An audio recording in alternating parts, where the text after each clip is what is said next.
තරඟ විභාගවලදී IQ paper එකේ තර්කණය පැත්තෙන් එන්න පුළුවන් ප්‍රශ්න ආකෘතියක් අද අපි කතා කරන්නේ. එතකොට මේ ප්‍රශ්න ආකෘතියේදී අපිට දෙනවා මෙන්න මේ විදිහේ ප්‍රකාශනයක්. සියලු ක්‍රිකට් ක්‍රීඩකයෝ ක්‍රීඩා සංගමයේ සමාජිකයෝ වෙනවා. මේ විදිහේ ප්‍රකාශනයක් අපිට දීලා මේ ආශ්‍රයෙන් අපෙන් අහන්න පුළුවන් මේ අනුව පහත ප්‍රකාශ අතුරින් තාර්කිකව සත්‍ය වන ප්‍රකාශනය තෝරන්න. එතකොට අපිට දෙනවා මෙන්න මේ විදිහේ ප්‍රකාශනයක්. මේ ප්‍රකාශනයේ ආශ්‍රයෙන් අපිට මේ විදිහේ ප්‍රශ්නයක් ලැබෙන්න පුළුවන්. එතකොට මෙතනදී අපිට විශේෂ කරලා තියෙනවා තාර්කිකව සත්‍ය වන ප්‍රකාශනයයි තෝරන්න කියන්නේ. මොකද සමහර ප්‍රකාශ අපිට දැක්කම මේක හරි, මේක නිවැරදි කියලා හිතෙන්න පුළුවන්, පේන්න පුළුවන්. හැබැයි තාර්කිකව සත්‍ය වන ප්‍රකාශනයයි අපි තෝරගත යුත්තේ. එතකොට මේ විදිහේ ප්‍රශ්නාකෘතියක් පහුගිය law entrance exam එකේ IQ paper එකේ තිබුණා. එතකොට මේ විදිහේ ප්‍රශ්නාකෘතියකට පිළිතුරු හොයාගන්න විදිහ හරි සරලයි. එතකොට මේකේ පිළිතුරු ගන්න විදිය බලමු. දැන් මෙතන තියෙනවා සියලු ක්‍රිකට් ක්‍රීඩකයෝ ක්‍රීඩා සංගමයේ සමාජිකයෝ වෙති. ඒතර මේකේ මුලින්ම මම ක්‍රිකට් ක්‍රීඩකයෙක් කියන එක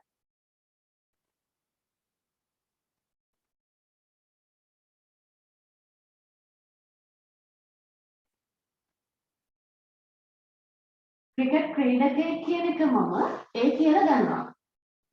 ක්‍රිකට් ක්‍රීඩකයෙක් කියන එක මම ඒ කියලා ගන්නවා. ඊළඟට ක්‍රීඩා සංගමයේ සමාජිකයෙක් කියන එක.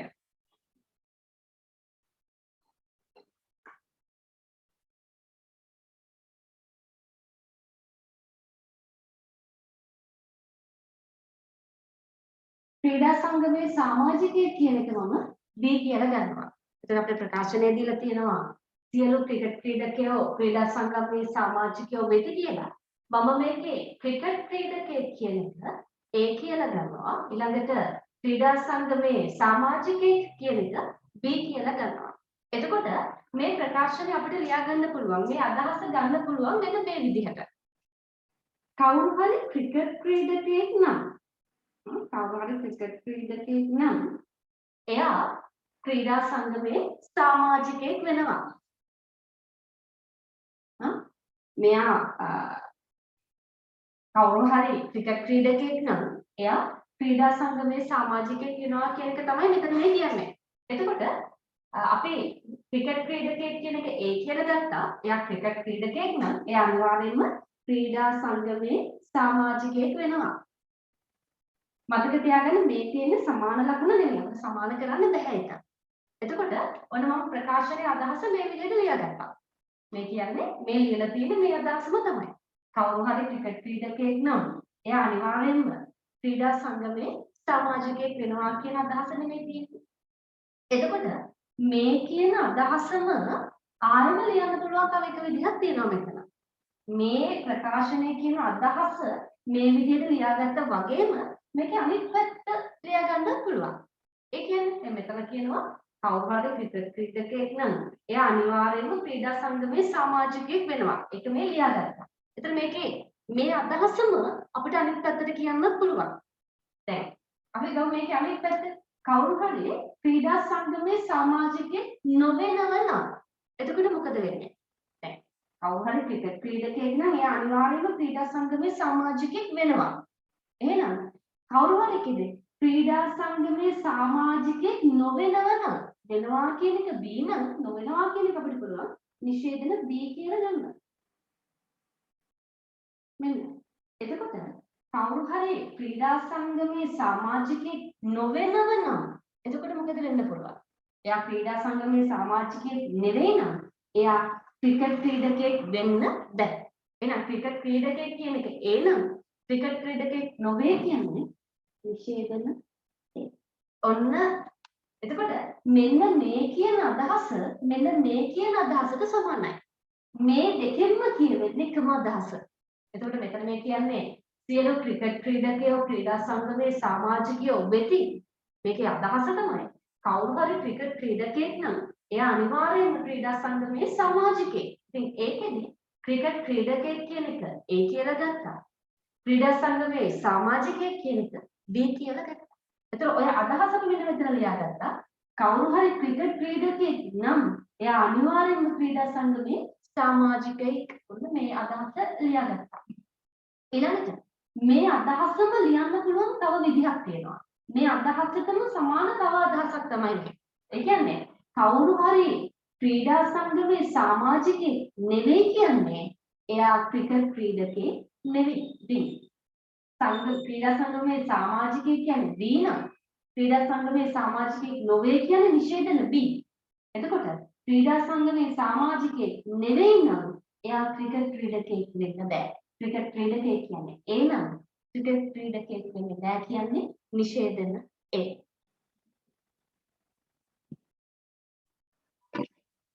හරි දැන් අපි මේ ප්‍රකාශ කීපයක සත්‍යතාව බලමු. දැන් ප්‍රකාශනයක් දීලා තියෙනවා පළවෙනි ප්‍රකාශය දීලා තියෙනවා විමල් ක්‍රිකට් ක්‍රීඩකයෙක් නම් ඔහු ක්‍රීඩා සංගමයේ සමාජිකයෙක් වේ. විමල් ක්‍රිකට් ක්‍රීඩකයෙක් නම් ඔහු ක්‍රීඩා සංගමයේ සමාජිකයෙක් වේ. දැන් අපි කලින් ගත්තා මේ ක්‍රිකට් ක්‍රීඩකයෙක් කියන එක A කියලා ගත්තා. ක්‍රීඩා සංගමයේ සමාජිකයෙක් කියන එක අපි B කියලා ගත්තා. එතකොට විමල් ක්‍රිකට් ක්‍රීඩකයෙක් කියන එක විමල් ක්‍රිකට් ක්‍රීඩකයෙක් කියන එක අපි A කියලා ගත්ත කලින්. ඔන්න. එතකොට මෙන්න විමල් ක්‍රිකට් ක්‍රීඩකයෙක් කියන එක අපි A. මොකද ක්‍රිකට් ක්‍රීඩකයෙක් කියන එක අපි A කියලා ගත්තා. එතකොට විමල් ක්‍රිකට් ක්‍රීඩකයෙක් මෙන්න A. එහෙමනම් විමල් ක්‍රිකට් ක්‍රීඩකයෙක් නම් ඔහු ක්‍රීඩා සංගමයේ සමාජිකයෙක් වේ. ක්‍රීඩා සංගමයේ සමාජිකයෙක් කියන එක අපි කලින් B කියලා ගත්තා. එතකොට විමල් ක්‍රිකට් ක්‍රීඩකයෙක් නම් එයා ක්‍රීඩා සංගමයේ සමාජිකයෙක් වේ. එතකොට මේ ප්‍රකාශනය මෙන්න මේ විදිහටයි එන්නේ. දැන් බලන්න අපි අර අපිට දුන්න උඩ ප්‍රකාශනය ප්‍රධාන ප්‍රකාශනයේ අපි ගත්තේ මෙන්න මේ ආකාර දෙකට විතරයි අපිට මේ ප්‍රකාශය ලියා ගන්න පුළුවන්. අපිට දුන්න ප්‍රධාන ප්‍රකාශනය ලියා ගන්න පුළුවන් එක ආකාරයක් තමයි මේ අනිත් ආකාරය තමයි මේ ආකාර දෙකෙන් පිට අපිට මේ ප්‍රකාශය ලියා ගන්න බෑ. එතකොට ඒක ආශ්‍රයෙන් අපිට දුන්න ප්‍රකාශනය මෙන්න අපි A නම් B වෙනවා. ඒ කියන්නේ විමල් ක්‍රිකට් ක්‍රීඩකයෙක් නම් එයා ක්‍රීඩා සංගමයේ සමාජිකයෙක් වෙනවා. එතකොට මෙන්න මේ විදිහටයි ආවේ. එතකොට දැන් බලන්න මේ දෙකත් එක සංසන්දනය කරලා මේකට සමාන ප්‍රකාශනයක් ඇවිල්ලා තියෙනවා. එතකොට මේ ප්‍රකාශනය හරි. මේ ප්‍රකාශනය තාර්කිකව සත්‍ය වෙනවා. මොකද මෙන්න මේ දෙකෙන් එක විදිහකට එනවනම් ඒ ප්‍රකාශනය තාර්කිකව සත්‍යයි. දැන් අපිට මේ ප්‍රකාශනය මේකට සමාන එක ප්‍රකාශනයක් විදිහට එන්නේ. ඒක නිසා මේ ප්‍රකාශනය තාර්කිකව සත්‍ය වෙනවා. එතකොට මෙන්න මේ ප්‍රකාශන දෙක සත්‍යයි කියන එක ගණිතයේදී අපිට ඔප්පු කරලා පෙන්නන්න පුළුවන්. තාර්කික ඔප්පු කරන්න පුළුවන්. හැබැයි මෙතනදී මේක ඔප්පු කරලා පෙන්නීමක් අවශ්‍ය වෙන්නේ නැහැ.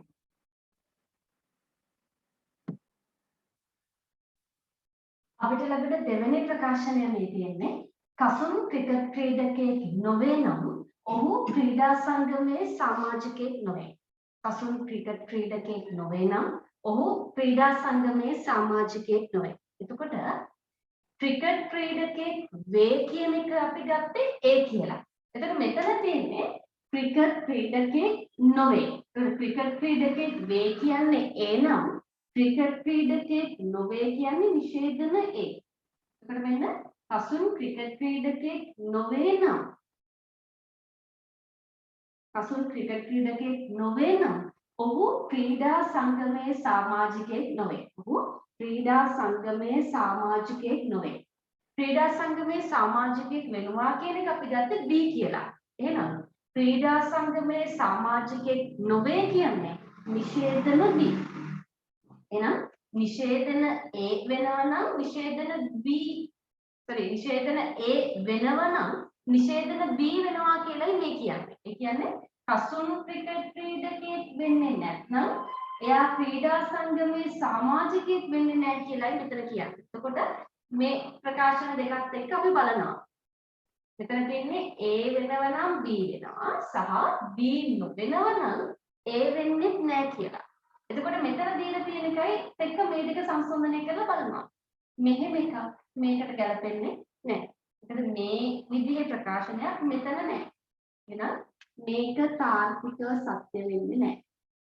මේ ප්‍රකාශනය අසත්‍යයි. තාර්කිකව අසත්‍ය වෙන ප්‍රකාශනයක් මේක. මොකද අර කිව්ව ප්‍රධාන ප්‍රකාශනය එන්න පුළුවන් එක්ක මේ විදිහට එහෙම නැත්නම් මෙන්න මේ විදිහට. මේ දෙකෙන් එක විදියක් ආවොත් විතරයි මේ ප්‍රකාශය සත්‍ය වෙන්නේ තාර්කිකව.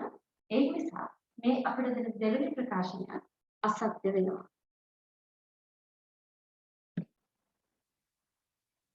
තුන්වෙනි ප්‍රකාශනය මේ විදිහට සමන් ක්‍රිකට් ක්‍රීඩකයෙක් වෙනම් ඔහු ක්‍රීඩා සංගමයේ සමාජිකයෙක් නොවේ.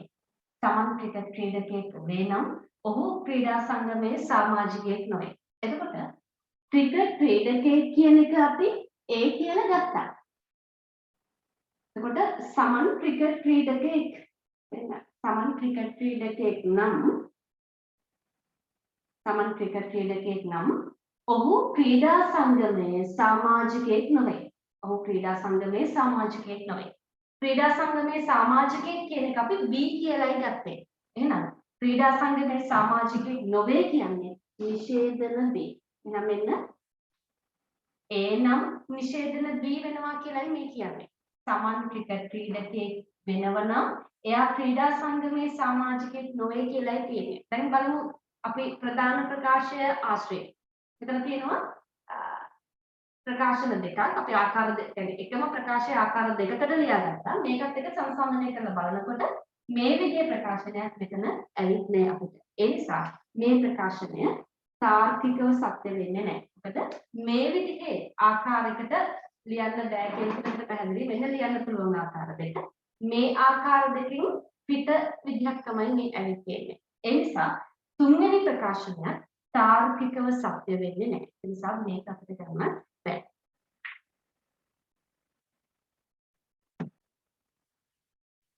හතරවෙනි ප්‍රකාශනයේ මේ විදිහට තියෙනවා සුනිල් ක්‍රිකට් ක්‍රීඩකයෙක් නොවේ නම් ඔහු ක්‍රීඩා සංගමයේ සමාජිකයෙක් වේ කියලා අපිට ප්‍රකාශනය දෙනවා. දැන් මේක බැලුව බැලමට මේ ප්‍රකාශනය හරියන්නත් පුළුවන් වරදින්නත් පුළුවන් කියන එක අපිට පේනවා. ඒකත් අපිට මේක ඉතින් හිතලා උත්තරයකට යන්න බෑ. මේ තියරි එක භාවිත කරලායි උත්තරයක් පිට අපිට යන්න වෙන්නේ. දැන් මේක ගත්තම සුනිල් ක්‍රිකට් ක්‍රීඩකයෙක් නොවේ නම් එයා ක්‍රීඩා සංගමයේ සමාජිකයෙක් වෙනවා කියලායි දීලා තියෙන්නේ. එතකොට ක්‍රිකට් ක්‍රීඩකයෙක් කියන එක අපි A කියලා ගත්තා. ක්‍රිකට් ක්‍රීඩකයෙක් නොවේ කියන එක නිෂේධන A. ක්‍රිකට් ක්‍රීඩකයෙක් කියන එක අපි A කියලා ගත්තේ. එහෙනම් ක්‍රිකට් ක්‍රීඩකයෙක් නොවේ කියන එක නිෂේධන A කියලා ගන්නවා. එතකොට කියනවා සුනිල් ක්‍රිකට් ක්‍රීඩකයෙක් නොවේ නම් ඔහු ක්‍රීඩා සංගමයේ සමාජිකයෙක් වේ. ක්‍රීඩා සංගමයේ සමාජිකයෙක් කියන එක අපි ගත්තේ B කියලා. මෙන්න. එතකොට සුනිල් ක්‍රිකට් ක්‍රීඩකයෙක් නොවේ නම් ඔහු ක්‍රීඩා සංගමයේ සමාජිකයෙක් වේ කියන එක අපිට පුළුවන් මෙන්න මේ විදිහට ලියා ගන්න. නිෂේධන A නම් B වෙනවා කියලායි මේ ඇවිත්. එතකොට මේක බැලුව බැලමට මේ ප්‍රකාශනය මෙහෙම අරගෙන හිතින් හිතුවොත් මේක හරියන්නත් පුළුවන් වරදින්නත් පුළුවන්. ඒක හිතින් හිතලා අපිට පිළිතුරකට යන්න බෑ. ඒතර මේ තියරි එක මෙතන භාවිත කරන්න වෙනවා. එතකොට මෙන්න ආවේ නිෂේධන A නම් B කියන උත්තරය තමයි අපිට එන්නේ. එතකොට මේ දින තේරිත් කියන ප්‍රධාන ප්‍රකාශයෙන් අපි ගත්ත අදහස එකම අදහස විදි දෙකකට ලිව්වා. එතකොට මේ අදහස එක්ක සංසන්දනය කරලා බලනකොට මෙහෙම ප්‍රකාශයක් මෙතන මෙහෙම අදහසක් මෙතන කියෙන්නේ නැහැ. ඒක නිසා හතරවෙනි ප්‍රකාශනයත් තාර්කිකව සත්‍ය වෙන්නේ නැහැ.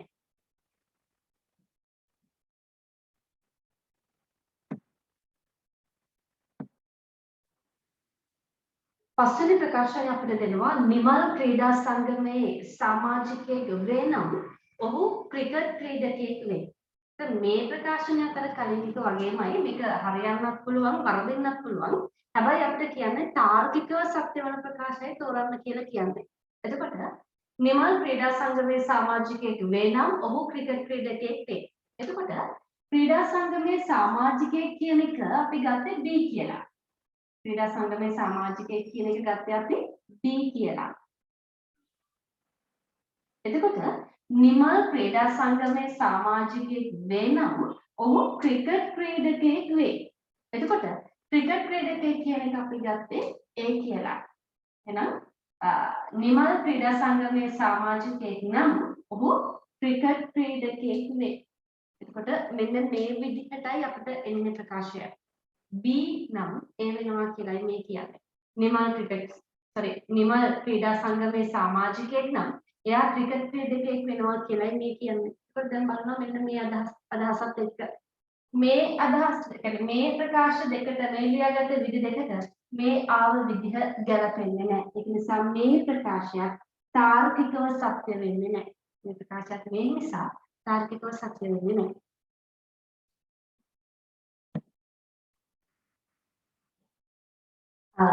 හයවෙනි ප්‍රකාශනය අපිට තියෙනවා මෙන්න මේ විදිහට කමල් ක්‍රීඩා සංගමයේ සමාජිකයෙක් නොවේ නම් ඔහු ක්‍රිකට් ක්‍රීඩකයෙක් නොවේ. එතකොට ක්‍රීඩා සංගමයේ සමාජිකයෙක් කියන එක අපි ගත්තේ A කියලානේ. ක්‍රීඩා සංගමයේ සමාජිකයෙක් වෙනවා කියන එක අපි ගත්තේ B කියලා.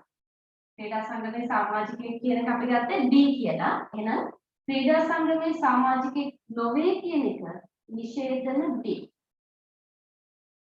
එහෙමනම් කොට කමල් ක්‍රීඩා සංගමයේ සමාජිකයෙක් නොවේ නම් එතන කියනවා ඔහු ක්‍රිකට් ක්‍රීඩකයෙක් නොවේ. එතකොට ක්‍රිකට් ක්‍රීඩකයෙක් කියන එක අපි ගත්තේ A කියලා. මෙතන කියනවා ක්‍රිකට් ක්‍රීඩකයෙක් නොවේ. ක්‍රිකට් ක්‍රීඩකයෙක් කියන්නේ A නම් ක්‍රිකට් ක්‍රීඩකයෙක් නොවේ කියන්නේ නිෂේධන A. එතකොට නිෂේධන B නම් නිෂේධන A වෙනවා කියලා මේ කියන්නේ. කමල් ක්‍රීඩා සංගමයේ සමාජිකයෙක් වෙන්නේ නැත්නම් එයා ක්‍රිකට් ක්‍රීඩකයෙක් නෙවෙයි කියලායි මේ කියන්නේ. ඒකට බලන්න මේ ප්‍රධාන අදහසත් එක්ක සංසන්දනය කරලා මෙන්න මේ අදහස තමයි මේ තියෙන්නේ. මේ අදහස තමයි මේ තියෙන්නේ. ඒක නිසා මේ ප්‍රකාශනය තාර්කිකව සත්‍ය වෙනවා.